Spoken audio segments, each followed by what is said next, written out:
only perhaps take 10 minutes.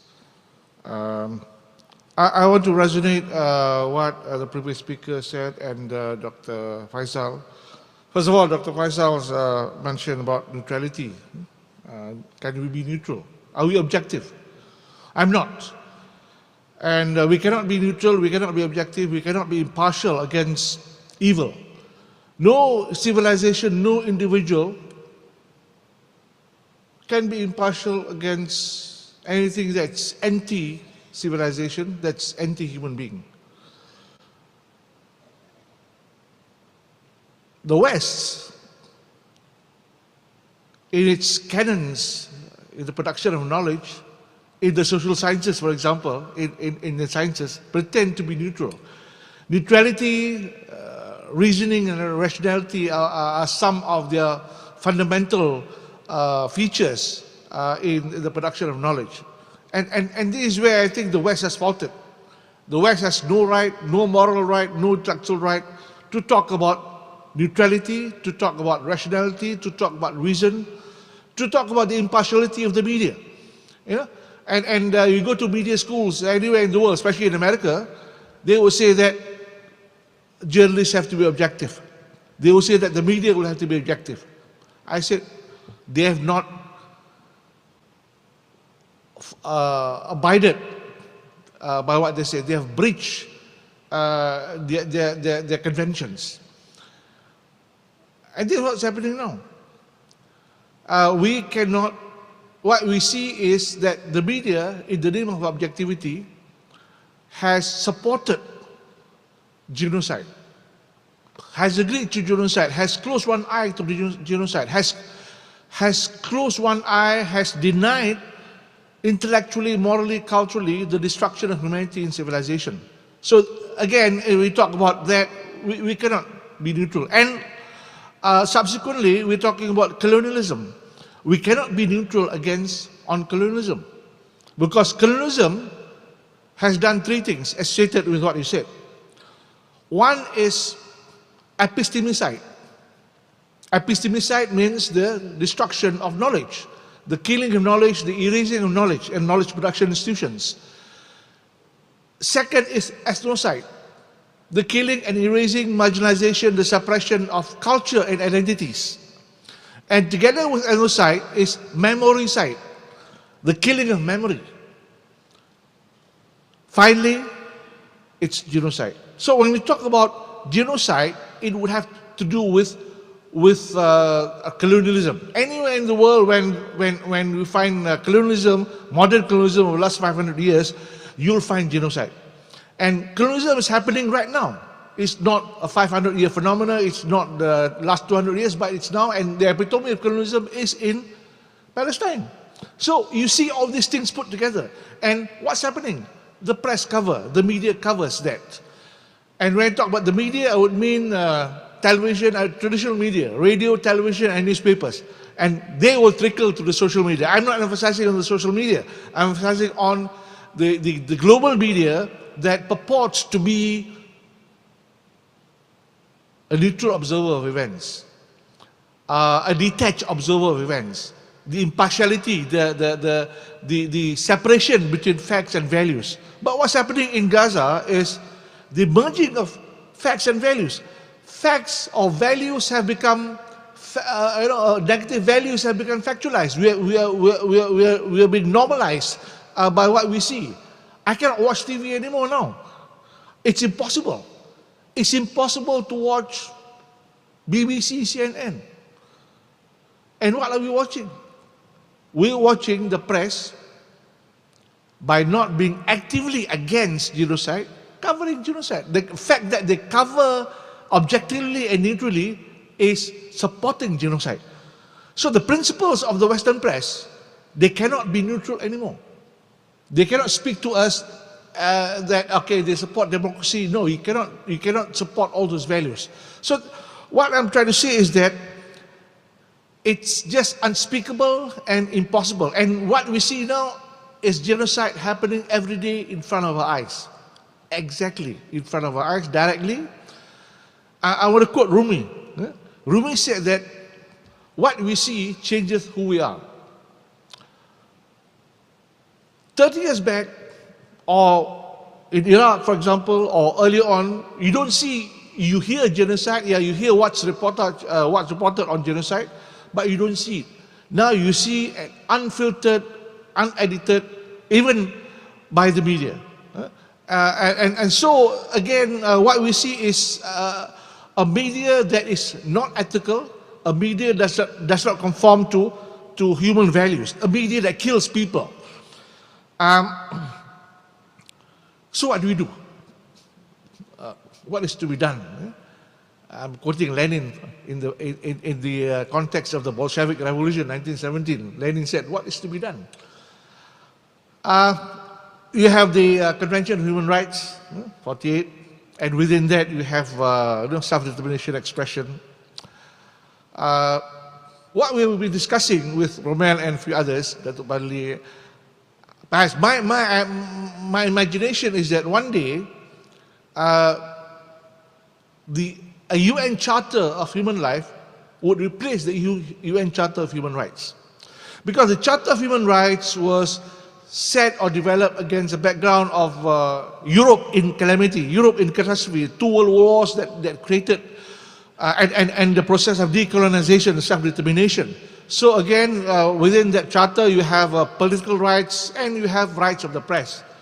I was studying the press in the 80s. I was a journalist also in the 80s, and you find that there are many discourses on the rights of the media, talking about press freedom of expression. But again, we need to question, what do we do? Well, a call for global ethics of the media has been discussed in the 70s and 80s. But nothing has happened. And because, why? Because one of the things is because when you talk about international law, when you talk about international media, we talk about conventions. These are conventions. These do not have the power of enforcement. They have the power of suasion. And this is what has been so-called working all this while. The power of suasion, but not the power of enforcement. So what do we do with the media? You cannot say, hey, reporters from Sans Frontiers cannot do anything. And you cannot say that, it's unethical and there's a breach of ethics by CNN or BBC. So what do we do about it? So what I'm trying to say is that the media has clearly revealed their attitudes and position on the value of human life. Even in death, there is discrimination in the narrative. That's the background. The death of a Palestinian is not equal to death of an Israeli, a European or an American. The international media still sees itself as an extension of imperialism, colonialism, and the other.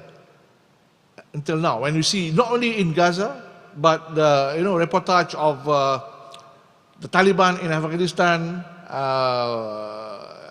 Muslim countries especially, the international media would be patronizing. This is one value. The othering of Gaza proliferates our image because they have othered Gaza, they have othered the Palestinians. And we're talking about the white media, the white media with a capital W. This is not to forget other genocide sites in the past. The media treats Palestinians as epistemic others.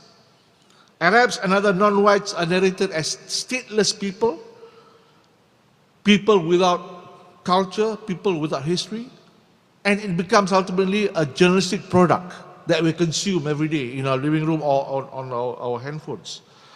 So this is embedded in the popular culture. The Arabs are people who are not able to tell the truth, and international media masquerades themselves as a neutral, objective institution and authority. How does the value of journalism operate in covering death and destruction? We are deceived every day. So we need to relook at laws and conventions.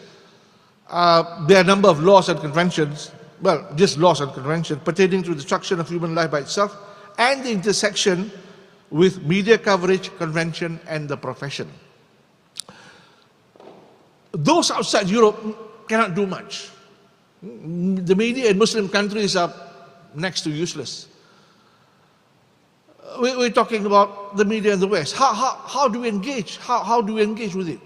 I think that there must be a pressure coming from this declaration on the value of human life to include ethics and media behavior, to include the profession.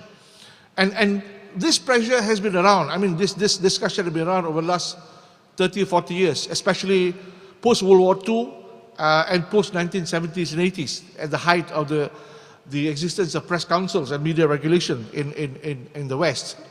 But still, I think this gives a new energy to relook at how the media frame. See, the first frame is important. The first frame that we see or hear on TV or radio etch our memory.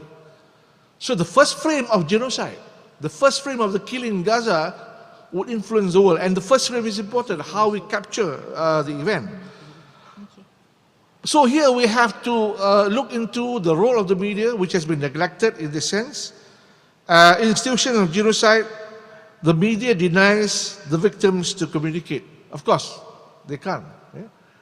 They're dead. Dead men don't speak. But the predominant narrative innately suppresses expression.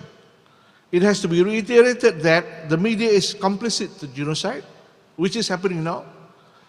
Even the media in Malaysia is complicit to genocide because there's no critical counter.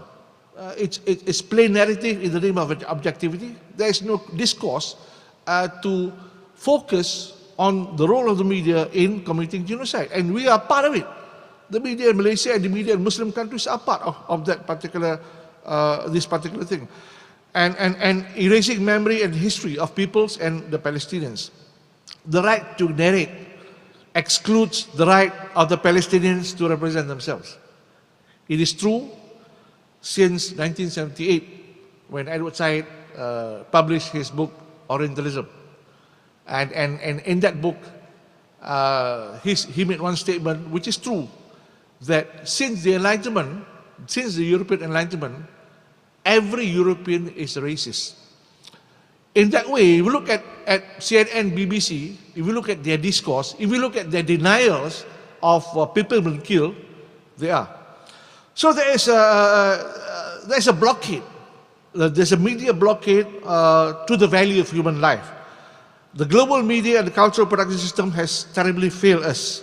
Even in death, the media discriminates.